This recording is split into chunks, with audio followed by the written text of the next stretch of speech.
प्यारे दोस्तों, आइए हम सुनते हैं भोलेनाथ जी की अनोखी कहानी। एक बार माता पार्वती बातों ही बातों में भगवान शिव से आंख मिचोली खेलने की इच्छा जाहिर की।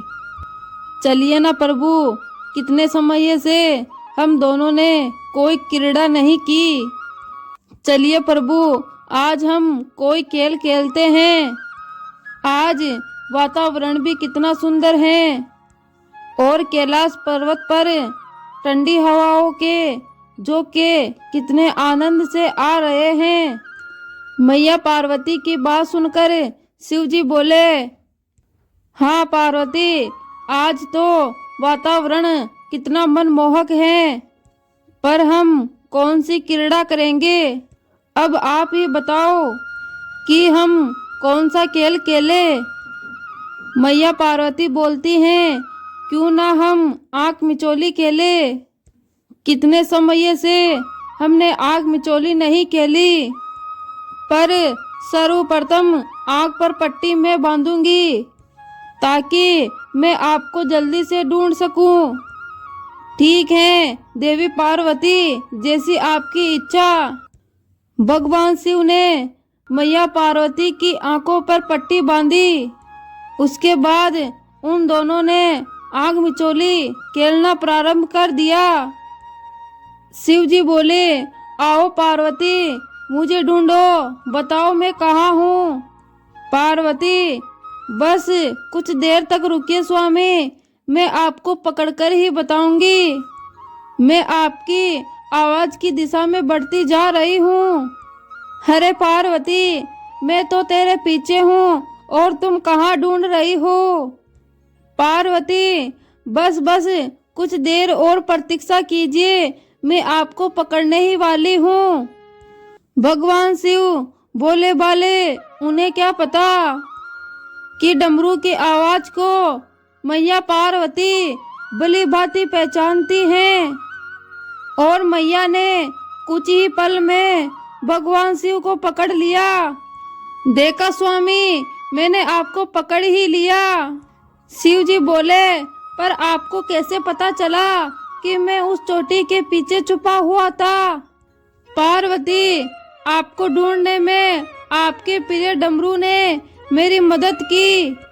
आपके डमरू की आवाज की दिशा में ही मैंने आपको ढूंढा है और आपको पकड़ लिया। अब आप अपनी आंखों पर पट्टी बांधिए, अब आपकी बारी है। शिव जी, ठीक है देवी, आप मेरी आंखों पर पट्टी बांधिए, मैं आपको तो यूं ही चुटकियों में ढूंढ दूंगा। पार्वती, अच्छा तो फिर देखते हैं। मैया पार्वती और शिव जी का फिर से आंख मिचोली का खेल प्रारंभ हुआ। भगवान शिव की आंखों पर पट्टी बंधी थी और शिव भगवान माँ पार्वती को ढूंढ रहे थे। माँ पार्वती भगवान शिव के पास बार बार आती, उन पर फूलों की वर्षा करती। भगवान शिव माँ को पकड़ने की कोशिश करते तो फिर वो पार्वती गायब हो जाती। प्रभु, इस ओर मैं यहाँ हूँ, मैं तो आपके पीछे हूँ, आप कहाँ जा रहे हो? शिव जी बोले, देवी पार्वती को तो पकड़ना असंभव हो रहा है, अब क्या करूं, लेकिन खेल भी तो खेलना है। तभी भगवान शिव को बालक गणेश की आवाज सुनाई दी। गणेश पुत्री, गणेश जरा इधर तो आना। गणेश जी पास आकर बोले, पिताश्री, आपकी आंखों पर पट्टी कैसे बंधी हुई है? शिव जी बोले, तुम्हारी माता और मैं आंख मिचोली खेल रहे हैं, मेरी आंखों पर पट्टी बंधी है, मुझे तुम्हारी माता को ढूंढना है, तुम मेरी इसमें मदद कर सकते हो? जरा तुम देखकर तो बताओ, तुम्हारी माता किस दिशा में छुपी है, मैं उन्हें पकड़ लूंगा। गणेश जी बोले, पिताश्री, यदि मैंने आपकी सहायता की तो माता मुझसे नाराज हो जाएगी, और वैसे भी ये तो खेल में छल हुआ ना, मैं आपकी इस छल में सहायता क्यों करूं?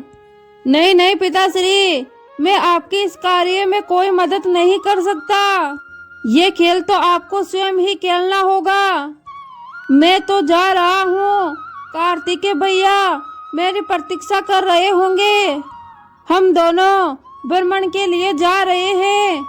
शिव जी, अरे अरे पुत्र गणेश, जरा सुनिए तो। गणेश भी चला गया। अब क्या करूं?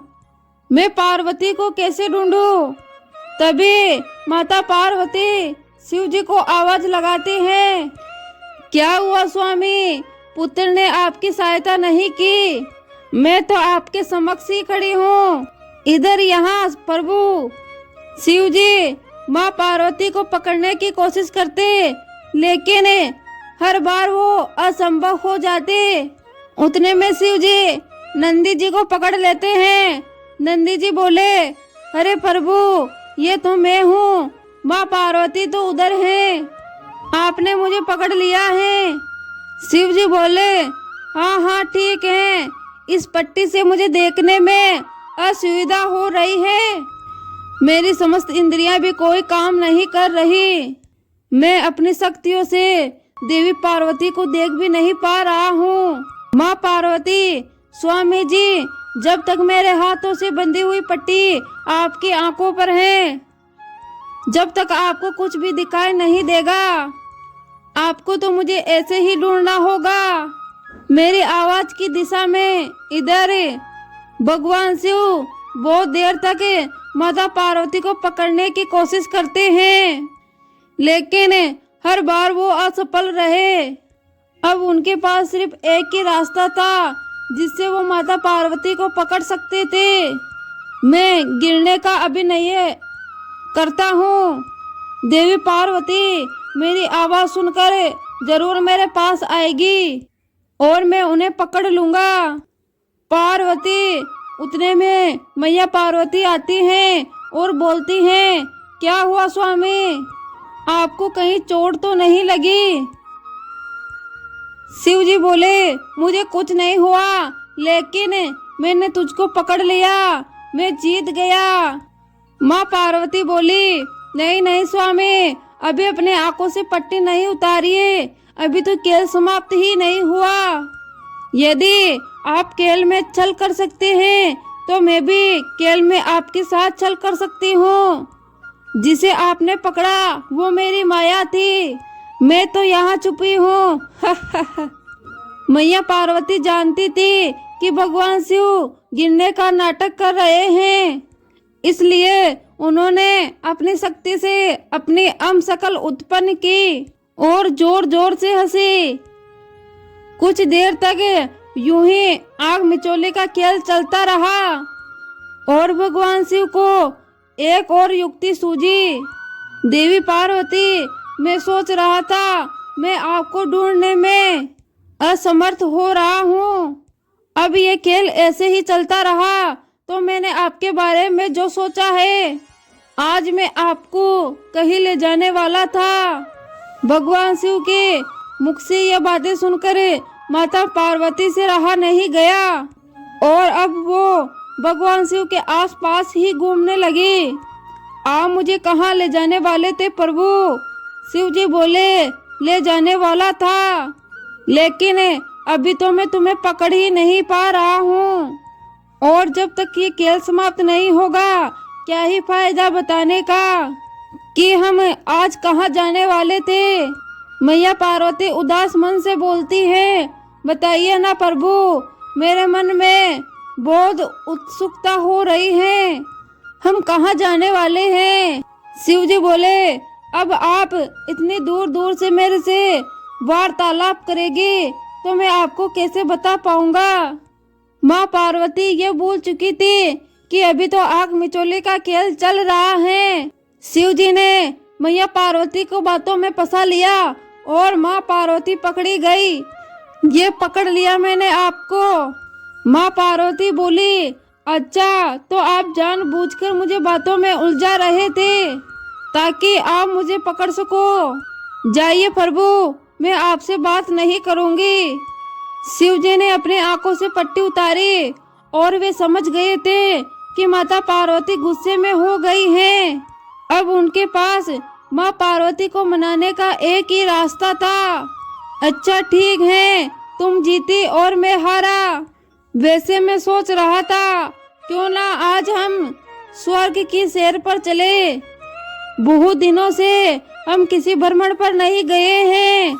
शिव जी की यह बात सुनकर माँ पार्वती खुश हो जाती हैं। भ्रमण पर चलिए ठीक है, फिर तो मैं अभी तैयार होकर आती हूँ।